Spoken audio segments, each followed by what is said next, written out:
আমি এখানে room book করেছি, 1 মিনিট আমি আসছি। আরে তোর ম্যানেজার আসবে কখন? তুমি আমাকে দেখতে পাচ্ছ? আরে তুই কি ভূত নাকি যে তোকে দেখবো না? জি ম্যাডাম বলুন। আপনি রুম উপরে পাবেন, নিচে খালি নেই।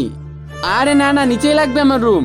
সরি ম্যাম, নিচে কোনো রুমই খালি নেই। আরে নিচে 105 খালি আছে। হ্যাঁ 105 দিয়ে দাও। Sorry madam. কি? আরে বলছেন 105 খালি আছে। কে বলছে ম্যাডাম? তুমি ছাড়ো তো, চাবি দাও।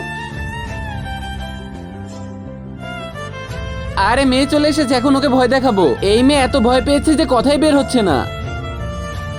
আরে পাগল নাকি তোরা? কি করছিস এসব? ম্যানেজারকে ডাকবো নাকি আমি? আরে বের হ না। এখন আবার কি আসলো রে বাবা? তুই আবারও চলে আসলি? তুমি ওই না যে আমাদের দেখতে পারে? আরে শোনো না, তুই ভিতরে কিভাবে আসলি? 2 মিনিট বসো, তোমার সাথে কিছু কথা আছে। আমরা মরে গেছি, আমরা হলো ভূত, শুধু তুমি আমাদের দেখতে পারো, আর কেউ দেখতে পারে না। তুই ভূত? তাহলে আমি পেতনি। চল যা এখান থেকে। ভিডিওর দ্বিতীয় পার্টের জন্য তাড়াতাড়ি কমেন্ট করো।